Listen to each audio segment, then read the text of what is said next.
আসসালামু আলাইকুম everyone, welcome back to my channel. আজকের পর্বে আমি আপনাদেরকে তৈরি করে দেখাবো ঘরোয়া উপকরণে চিকেন পপকর্ন রেসিপি।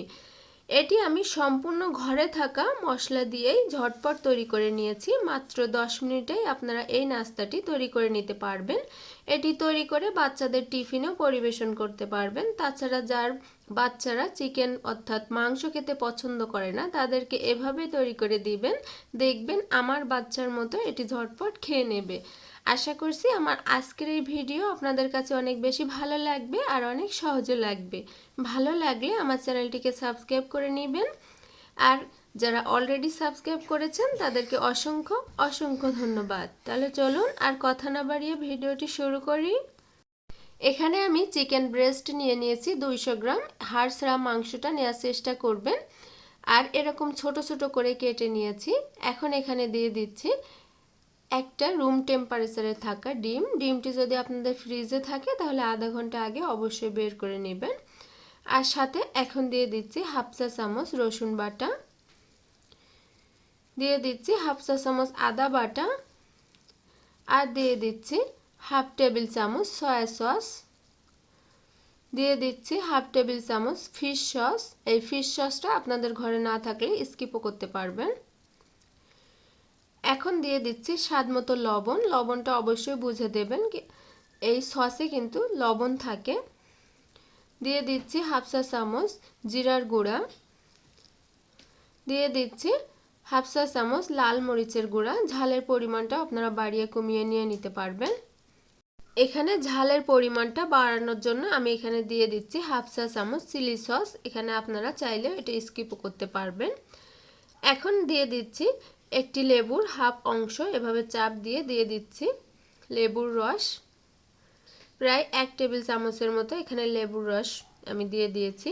এখন যে বিচিগুলো পড়েছে সেগুলো আমি উঠিয়ে নিয়ে হাত দিয়ে মাখিয়ে এটি আমি ম্যারিনেট করে রেখে দেব নর্মাল ফ্রিজে আধা ঘন্টার মতো। আমার হাতে সময় কম, এজন্য আমি আধা ঘন্টার মতো রেস্টে রেখে দিয়েছি। আপনাদের কাছে যদি সময় থাকে তাহলে কমপক্ষে 2 থেকে 3 ঘন্টা ফ্রিজে রেখে দেবেন, এতে করে বেস্ট রেজাল্টটা আপনারা পাবেন। তবে যে কম সময় রাখলে এটি যে খেতে ভালো লাগবে না তা কিন্তু নয়। এখন আমি উপরের কোটিংটা করার জন্য একটি পাত্রে নিয়ে নিচ্ছি 1 কাপ আটা। এখানে আপনারা চাইলে ময়দাটাও নিয়ে নিতে পারবেন।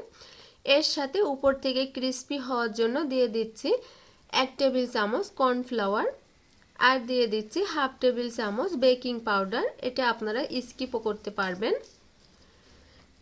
সাথে এখানে এখন দিয়ে দিব স্বাদ মতো লবণ। আমি হাফ চা চামচ নিয়ে নিয়েছি।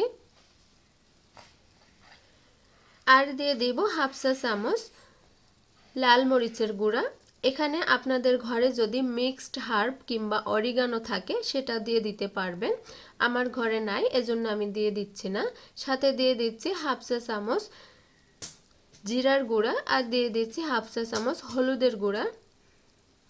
সাথে এখন দিয়ে দিচ্ছি হাফ চা চামচ রসুন বাটা, আর দিয়ে দিচ্ছি হাফ চা চামচ আদা বাটা। এখানে সবগুলো উপকরণ আপনারা বাড়িয়ে কমিয়ে নিয়ে নিতে পারবেন আপনাদের পরিমাণ মতো। এখন একটি উইক্সের সাহায্যে সবগুলো খুব ভালোভাবে আমি মিশিয়ে নিচ্ছি। এই শুকনো উপকরণগুলো খুব ভালোভাবে আটার সাথে মিশিয়ে নিতে হবে, তাহলে পারফেক্টভাবে এটি তৈরি হবে আর খাওয়ার সময় ভালো লাগবে। এটি মিশিয়ে নিয়ে এক সাইডে রেখে দেব, আর ফিরে আসব আধা ঘন্টা পরে।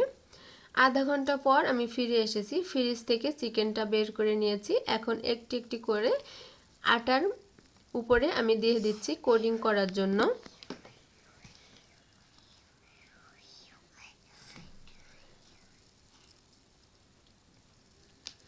এখন উপর থেকে আটা দিয়ে এটি আমি চেপে চেপে অর্থাৎ হালকা চাপ দিয়ে এটি কোটিং করে নিতে হবে।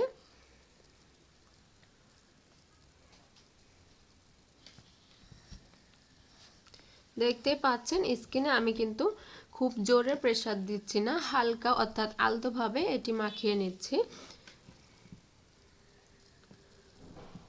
এখন আমি যে কাজটি করব সেটি হলো আমার এই চিকেনের ভেতরে দেখেন ডিমের অংশটা একটু বেশি আছে, এজন্য আমি চিকেনগুলো আলাদা করে নিচ্ছি, আর যে তরল অংশ সেটি আমি আলাদা করে নেব। এইখানে আপনারা যদি এই পানিটা অর্থাৎ তরল অংশটা যদি বেশি না থাকে তাহলে আপনারা এখানে পানি নিয়ে নিতে পারবেন আলাদা একটি পাত্রে। আমি এখন যে চিকেনগুলো আটার সাথে মাখিয়েছিলাম সেটি আমি এখন যে তরল মিশ্রণটা আছে সেটার ভিতরে দিয়ে দিচ্ছি, তার কারণ এখানে ডিম দেওয়া আছে, এটি আমি নষ্ট করতে চাচ্ছি না, এজন্য এর সাথে মিশিয়ে দিয়ে আবারও আমি কোটিং করে নিচ্ছি, অর্থাৎ আমি দুইবার কোটিং করে নিয়েছি। আপনারা চাইলে একবারও করতে পারবেন, আর দুইবার করতে গেলে এখানে আপনারা একটু পানি নিয়ে নেবেন, পানিতে ভিজিয়ে রেখে আবার উঠিয়ে এভাবে কোটিং করে নেবেন। এখন একটি চালনিতে দিয়ে আমি এক্সট্রা যে আটা এর সাথে লেগে আছে সেটি আমি ঝরিয়ে নিচ্ছি। ঝরিয়ে নিয়ে আমি একটি পাত্রে রেখে দেব, আর একইভাবে সবগুলো আমি কোটিং করে নেব। সবগুলো কোটিং করে নিয়েছি। এখন আমি ভাজতে চলে এসেছি, চুলায় পর্যাপ্ত পরিমাণে তেল দিয়ে দিয়েছি, এটি কিন্তু অবশ্যই ডুবো তেলে ভাজতে হবে। এখন তেল গরম হয়ে গেলে একটি একটি করে আমি দিয়ে দিচ্ছি। তেলটি আমি হাই হিটে গরম করে নিয়েছি, আর এই চিকেনগুলো দেওয়ার পরে আমি চুলার জালটা একবারে মিডিয়াম থেকে লো আঁচে করে দিব, আর এরকম কালার করে সবগুলো আমি ভেজে নেব। এটি ভাজতে প্রায় 20 থেকে 25 মিনিটের মতো আমার সময় লেগেছে, আপনাদের কম বেশি লাগতে পারে। এখন আমি এগুলো উঠিয়ে নিচ্ছি, আর একইভাবে আমি সবগুলো চিকেন এভাবে ভেজে নিব।